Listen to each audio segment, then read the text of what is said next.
Hai adik-adik, bertemu kembali dalam video pembelajaran IPA kelas 9. Kali ini, materi yang akan disampaikan adalah perkembangbiakan pada tumbuhan. Adapun tujuan pembelajarannya adalah siswa dapat 1. Mengidentifikasi tanaman dapur hidup. 2. Siswa dapat menanam tanaman dapur hidup. 3. Siswa dapat mencangkok dan menstek tanaman yang ada di sekitar rumahnya. Kembangbiakan pada tumbuhan. Pernahkah adik-adik berpikir bagaimanakah tanaman dapat memperbanyak diri? Bagaimanakah cara berkembang biak pada tumbuhan? Tumbuhan berkembang biak dengan dua cara. Yang pertama secara generatif, yang kedua adalah vegetatif. Sedangkan yang vegetatif dibagi dua, yaitu secara vegetatif dan vegetatif buatan.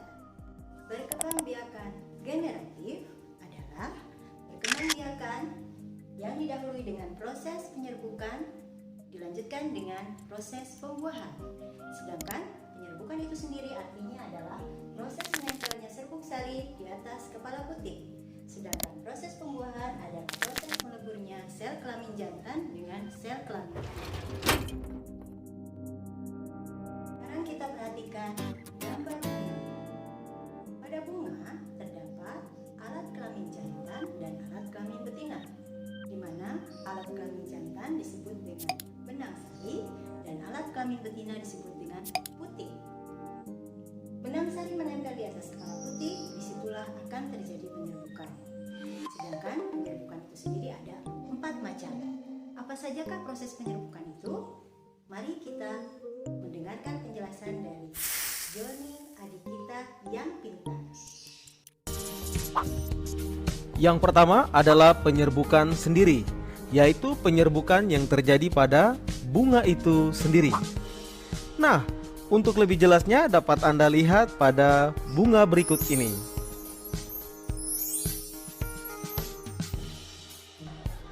Inilah yang dinamakan penyerbukan sendiri. Yang kedua adalah penyerbukan tetangga, yaitu penyerbukan yang terjadi di antara dua bunga tetapi masih dalam satu pohon yang sama. Berikut ini adalah contoh penyerbukan tetangga.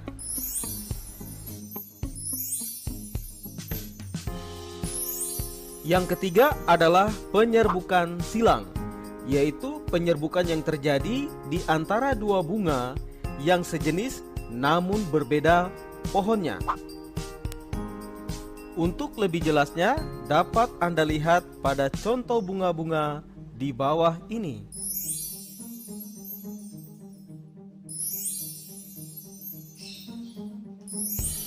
Yang keempat adalah penyerbukan bastar, yaitu penyerbukan yang terjadi di antara dua bunga yang berbeda pohonnya dan berbeda varietasnya.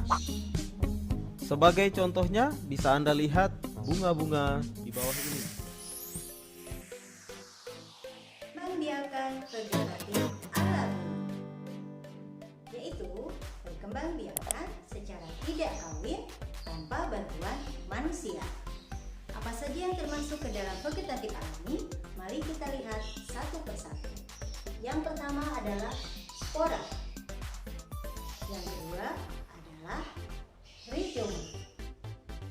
Yang ketiga adalah umbi. Yang keempat adalah gragi atau stolon. Yang kelima adalah tunas. Yang pertama, perkembangbiakan dengan spora. Apa saja tumbuhan yang berkembang biak dengan spora? Kita perhatikan, yaitu tanaman pakis. Terdapat spora di belakang daunnya. Sekarang kita perhatikan tentang spora yang sedang pecah dan mengeluarkan sporanya. Yang kedua, berkembang biak dengan rizoma atau akar tinggal. Apa saja yang berkembang biak dengan rizoma atau akar tinggal? Kita perhatikan, yang pertama adalah kunyit. Yang kedua adalah jahe. Yang ketiga adalah temulawak. Dan yang keempat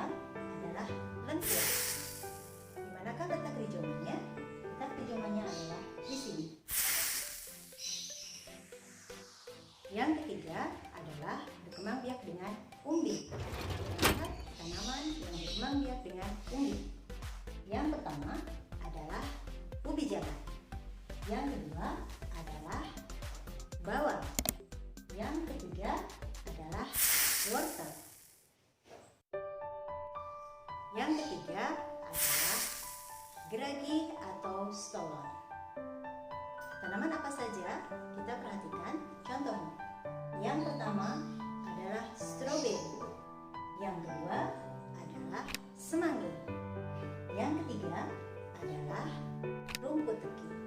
Di manakah letak geragi atau stolonnya? Yaitu di sini.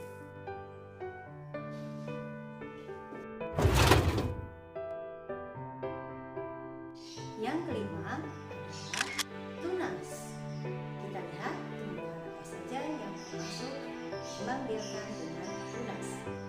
Yang pertama adalah pisang. Yang kedua adalah tebu. Yang ketiga adalah bambu. Itulah tanaman yang berkembang biak dengan tunas. Berkembang biakan relatif buatan adalah berkembang biakan dengan campur tangan manusia. Mari kita lihat apa saja yang termasuk vegetatif buatan. Yang pertama adalah mencangkok. Yang kedua adalah stek. Yang ketiga adalah okulasi. Dan yang keempat adalah mengenteng. Untuk lebih jelasnya, mari kita perhatikan kembali adik kita Joni si pintar. Baiklah sahabat rumah belajar, saya akan menjelaskan satu persatu untuk kita semua. Yang pertama yaitu mencangkok. Mencangkok adalah usaha untuk mengembangbiakan tumbuhan dengan cara membuat akar baru pada bagian batang.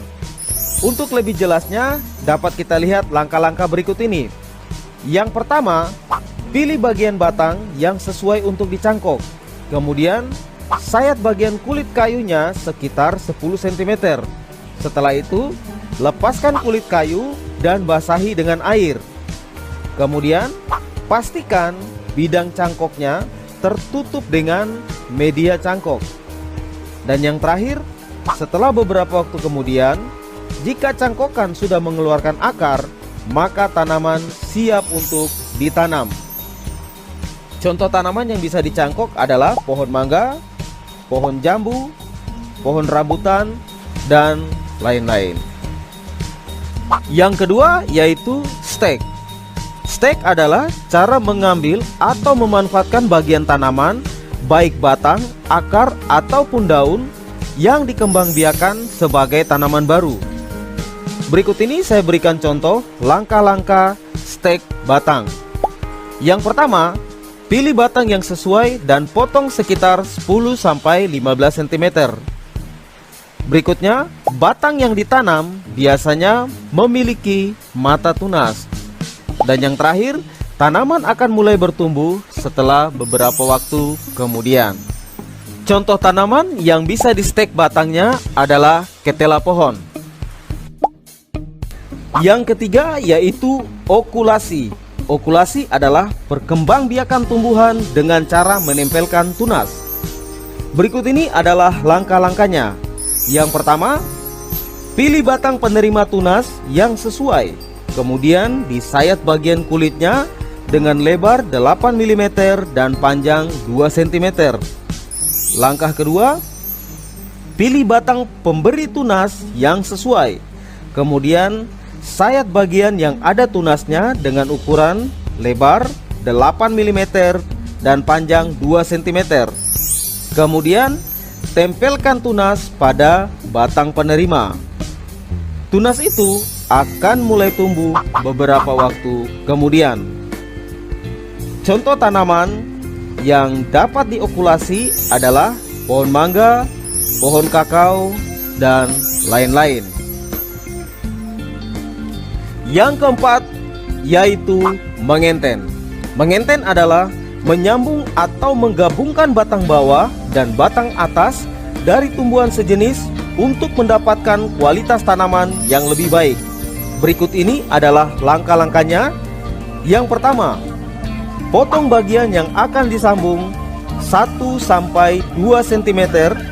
Kemudian Sambungkan dengan ranting tanaman atasnya dengan diameter yang hampir sama. Langkah berikutnya, ikat dengan kuat. Dan yang terakhir, tutuplah bagian sambungan dengan plastik. Mengenten dapat dilakukan pada tanaman terung dan tomat.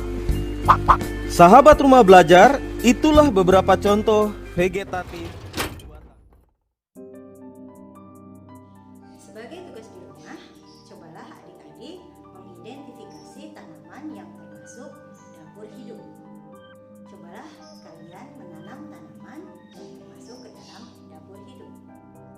Dan yang terakhir, cobalah kalian mencoba membuat perkembangbiakan tanaman secara vegetatif buatan, yaitu dengan cara mencangkok dan stek dengan tanaman yang ada di sekitar rumah kalian. Sampai jumpa lagi pada